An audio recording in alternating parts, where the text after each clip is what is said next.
Skew chisel is mainly used for taking planing cuts to create a smooth finish on the wood and creating shapes like beads. It is one of the most difficult tools to use as it is most likely to catch on the wood, which can cause significant damage. To take a planing cut, which is a cut which will create a smooth surface, first set the tool rest so the middle of the cutting edge will cut just above the centre line when at a 45-degree angle.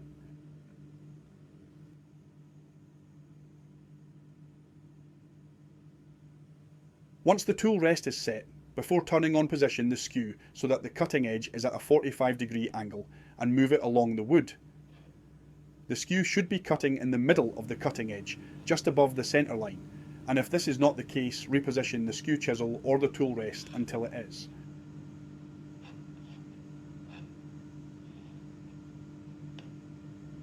Once you are happy with where the chisel will cut, turn the lathe on. Position the handle at a steep downward angle so that the bevel of the skew is touching the wood but not cutting. Then slowly lift the handle upwards until it starts to cut. Once cutting, slowly move the skew along the wood, ensuring it is cutting in the middle of the cutting edge and the angle stays consistent. The scraps coming off should be longer in length than when using the gouge.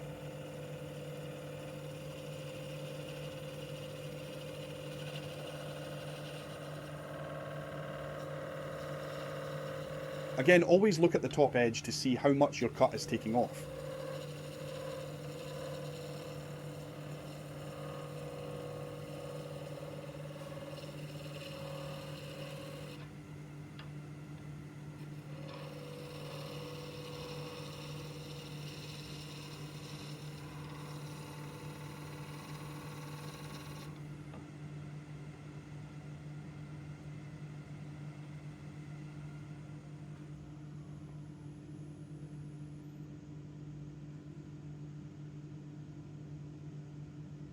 Once you have completed a pass, either reposition the skew chisel at the start and repeat the process, or do the opposite in reverse until you have reached the required diameter or shape.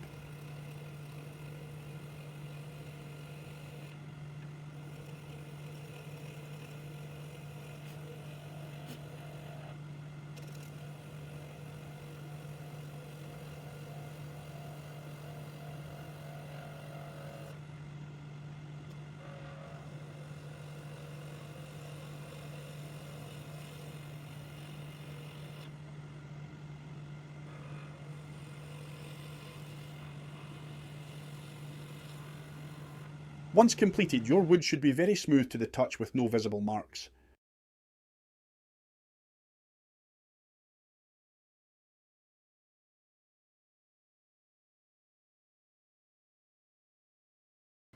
Skew chisels are also great tools for creating beads and V-cuts, and can give a better finish than when creating a bead with a gouge. To start a bead first, you have to create 2 V-cuts on either end of the bead. When creating a V-cut, only use the bottom part of the cutting edge. Start on the right of your marked line and angle your chisel towards your pencil line. Now slowly bring your chisel handle up and push forward, only using the bottom section of the cutting edge, making an angled cut. It is really important that no other part of the cutting edge touches the wood whilst making this cut, or it will catch on the wood. More detail on catches can be found at the end of the chapter. Repeat this process as many times as necessary until you have the required depth. Keep checking the top edge to ensure your angles and cutting are consistent on both sides, and a V shape is forming.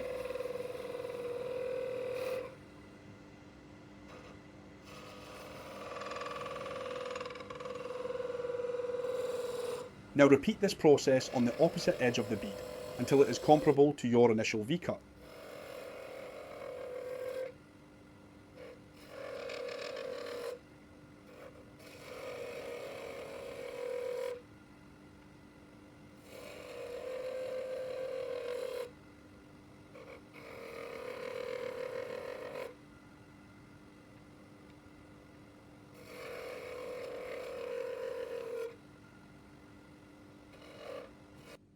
To create the convex shape of the bead, first mark the centre of the bead, if not already done so.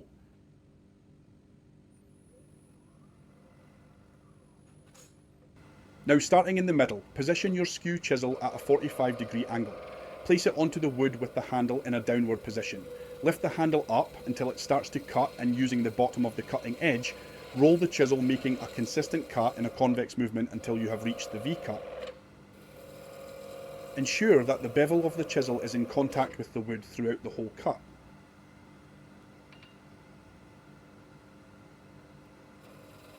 Then do the opposite in reverse from the middle and keep repeating this process in alternative directions from the centre.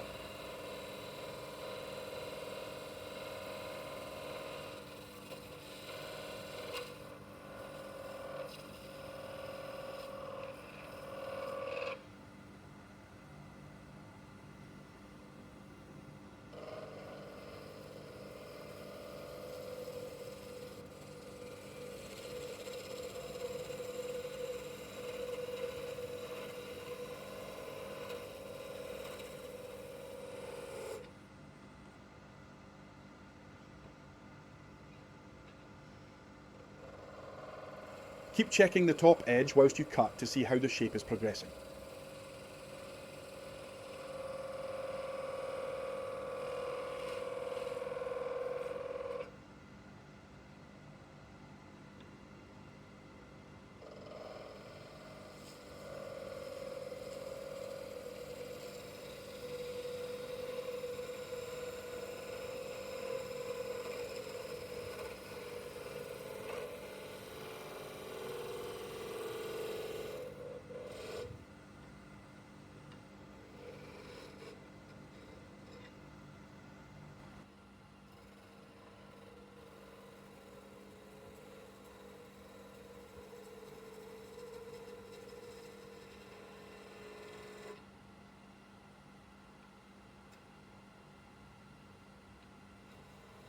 Ensure that when cutting you are only using the bottom part of the cutting edge and that you are rolling the handle in a convex motion towards the V-cut.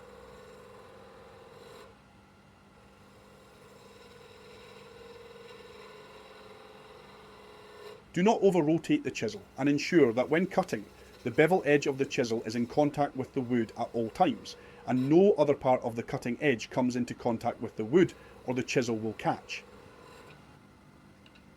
As you get nearer, the required shape use less pressure when cutting, only taking small shavings off until you have the required shape.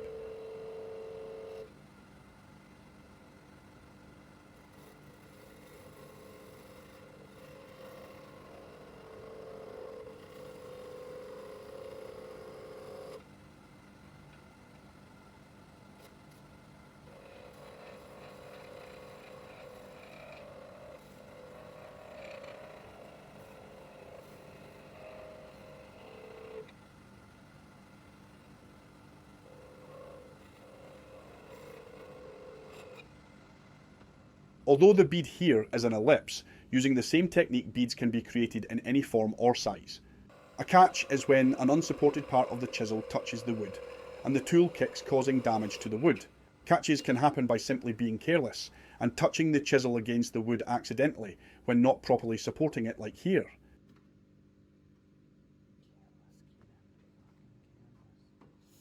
Or can occur when not using the tool with the correct technique. When making any cut with a skew chisel, the bevel, the sloped part of the chisel, must be in contact and stay in contact with the wood throughout the whole cut. So once this V-cut has started, the bottom part of the cutting edge will cut whilst the bevel supports the tool.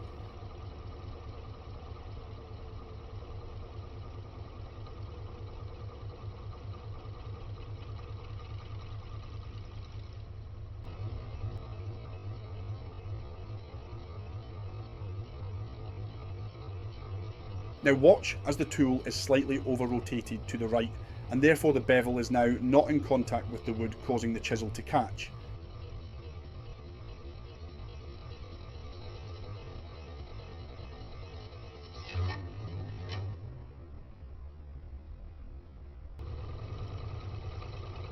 Here it is again in real time.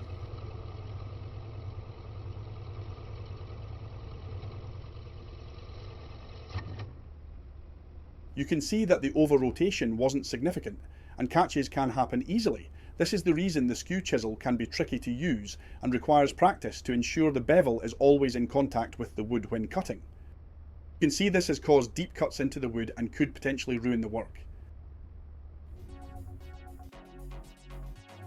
Although predominantly for bowl turning, the scraper is a relatively easy tool to use to create concave shapes known as coves or fillets when turning between centres. The scraper is one of the few tools where the handle is used at an upward angle. The scraper should cut at the centre of the wood, so because it is used at a higher angle, the tool rest should be placed slightly above the centre line for this tool. Ensure the bevel edge is facing down. Place the scraper on the wood at a level angle and lift the handle upwards until it starts to cut. The shaving should be narrow and long. Now, starting from the centre, roll the scraper to the edge of the cove.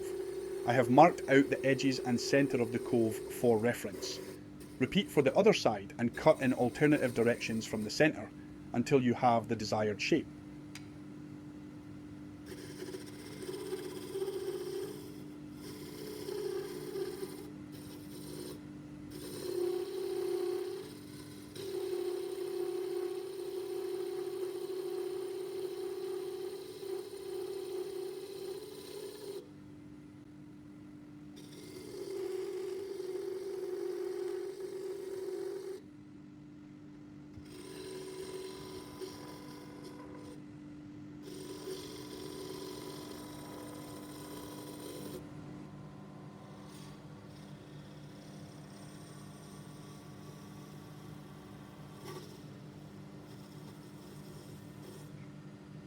Try and keep the speed consistent when rolling the tool, and do not apply too much pressure.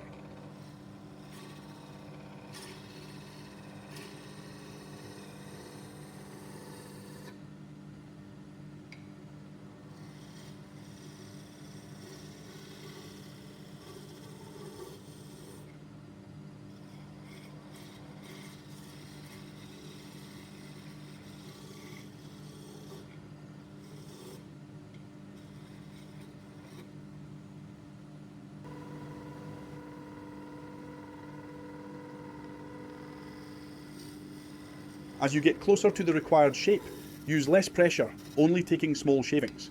This will give the wood a better finish. However, because the scraper tears the wood fibres when cutting, the finish it can achieve may be rough and will require sanding to make it smoother.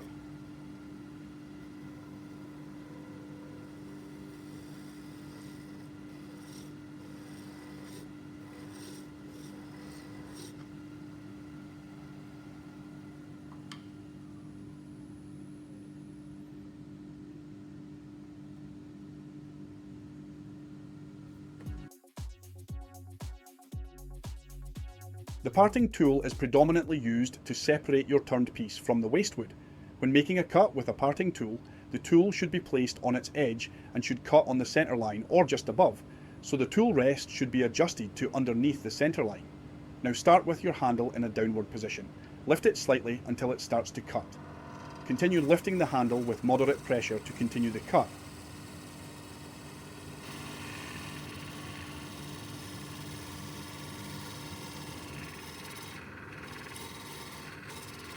Do not go too deep with the cut and leave approximately 10 to 20 millimeters in diameter, as any less could result in the wood snapping.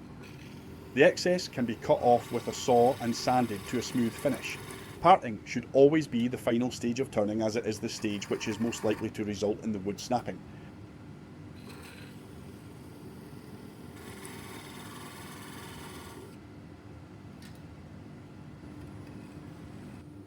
Now repeat the process on the other side.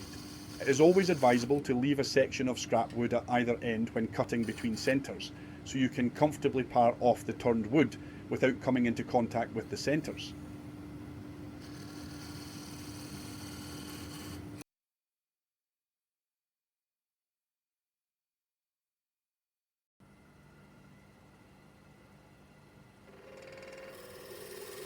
The parting tool can also be used to create decorative cuts and fine detail. Using it in the same manner as when parting, small flat decorative sections can be produced. And by using it with the face resting on the tool rest, small V-cuts can be created.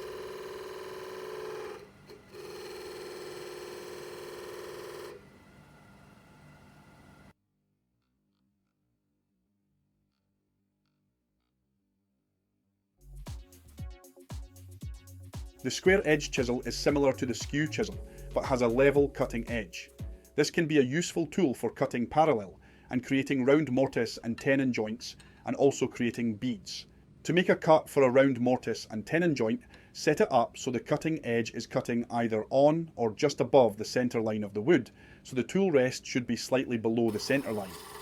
Now rest the chisel with the handle in a downward position and the bevel resting on the wood, and lift the handle until it starts to cut. Continue to lift the handle up and forward as you cut, applying moderate pressure, continuously checking the top edge as you cut to ensure you are cutting parallel, and the diameter to ensure you do not take off too much material. Continue this process until you have reached the required diameter. This would be the diameter of the hole you will drill the mortise to house the part you have turned the tenon. You can also use this type of cutting to create flat sections. However, a planing cut with a skew chisel would give a better finish.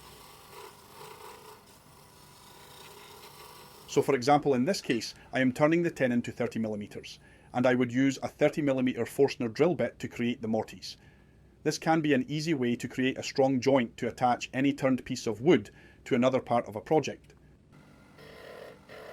A straight edge chisel can also be used to create a bead, and because it can be easier to see the cut when rolling, the chisel can be preferable for smaller beads. It is used in exactly the same way as the skew chisel would be used, starting with creating V-cuts at either side, then rolling the chisel from the middle to the edge. It should also be positioned in the same way as the skew chisel.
Finishing can also be completed on the lathe. To do this, start by removing the tool rest fully. The speed on the lathe should be no more than around 500 RPM, as any faster the sandpaper could get too hot and dust may build up, hindering the process. Start with a rough sandpaper. In this case, I am starting with P80 grit. Fold it at least once so that the friction heat does not injure your hand, and press gently against the wood. Remember that you can still shape the wood at this point, so be careful you do not ruin any turned shapes, especially transitions with straight edges, as it is easy to sand them round. Once you have fully sanded with P80, repeat with higher grits to increase the smoothness, working from rough to smooth. In this case, I am using P120 followed by P240.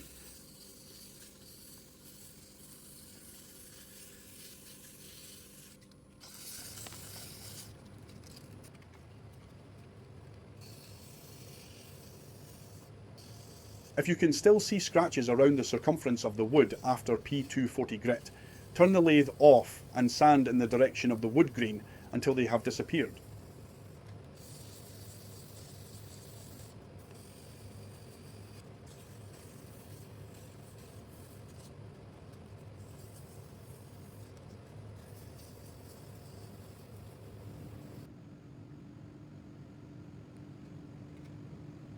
Now you have sanded the wood smooth, you can apply a finish. There are various different finishes you can use. Here I am starting with a shellac based friction polish. Using a lint-free cotton cloth, apply your finish until a thin layer covers the whole surface. Now use a clean rag to buff it, simply by pressing the rag against the wood. Repeat this process as per the manufacturer's instructions.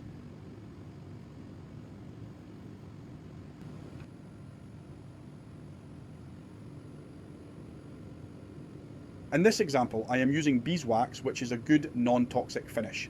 When using a wax stick, do not apply too much wax or press too hard, or the wax will build up and can be difficult to remove.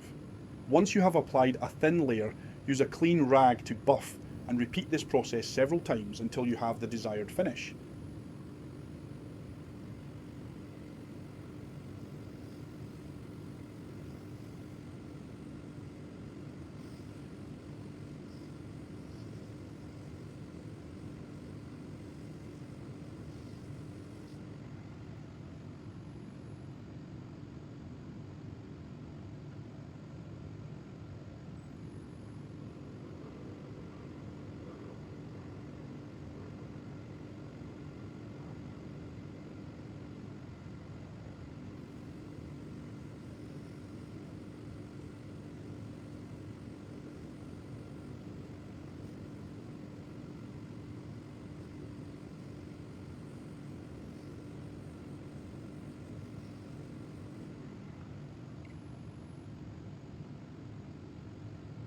If you have enjoyed this video, please take the time to like and subscribe to the channel.